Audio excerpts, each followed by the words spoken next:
Imagine a world where global internet access becomes a reality, not through cables and towers, but through a constellation of satellites orbiting high above us. And tonight, that dream edges closer to liftoff. SpaceX is gearing up to blast off 24 of Amazon's Project Kuiper broadband satellites into the sky after battling weather woes for over a week. And it's got the space community buzzing. But here's where it gets controversial. Is this the dawn of equitable internet for all, or just another corporate giant hoarding the heavens? Stick around as we dive into the details, because this mission might just redefine connectivity and challenge what we think about space ownership. After enduring more than 7 days of postponements, SpaceX is all set to propel its Falcon 9 rocket skyward from Cape Canaveral Space Force Station, carrying a payload of 24 satellites for Amazon's ambitious Project Kuiper initiative.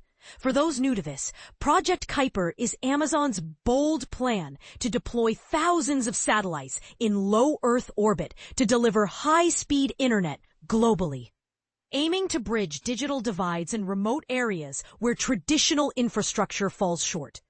Think of it like a massive network of orbiting Wi-Fi hotspots, but way more advanced.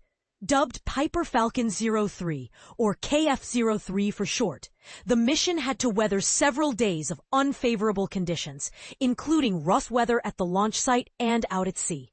The planned takeoff from Space Launch Complex 40 is slated for 8:08 p.m. Eastern Time, which translates to 008 UTC for our international readers.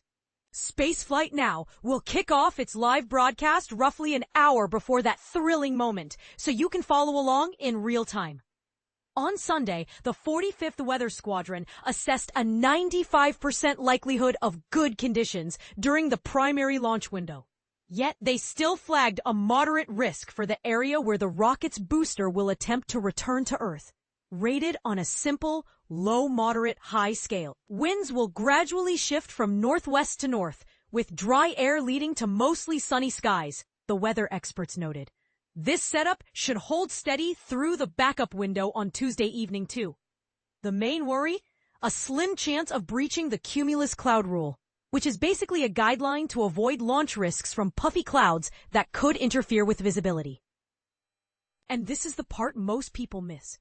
Recovery operations remain a key focus both days, thanks to stronger winds and choppy seas linked to a nearby low-pressure system near the landing zone. For beginners, this means SpaceX isn't just launching satellites. They're also mastering the art of reusing rocket parts to cut costs and environmental impact, a game-changer in the industry. SpaceX will rely on the Falcon 9's first-stage booster, specifically B-1091. Making its second flight. This booster is slated to eventually serve as a core for the more powerful Falcon Heavy rocket, having previously powered the KF-02 mission. About 8.5 minutes post-launch, B-1091 will autonomously touch down on the drone ship named Just Read the Instructions.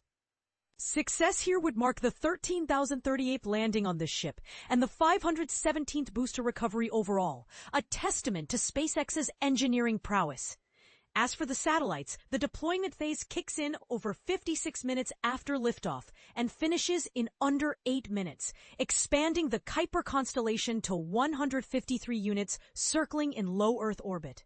This marks the 6th mission in support of the project, building on 3 Atlas V rocket launches by United Launch Alliance and 2 previous Falcon 9 flights. Now, let's stir the pot a bit. While Amazon's Project Kuiper promises to democratize internet access, critics argue it's another step towards privatizing space, potentially leaving smaller players or even governments out in the cold. Is this innovation a force for good, or does it risk creating new monopolies in the skies? What do you think? Should companies like Amazon lead the charge on global connectivity? Or is this a role better suited for international cooperation? Drop your thoughts in the comments below. We're eager to hear if you side with the optimists or the skeptics.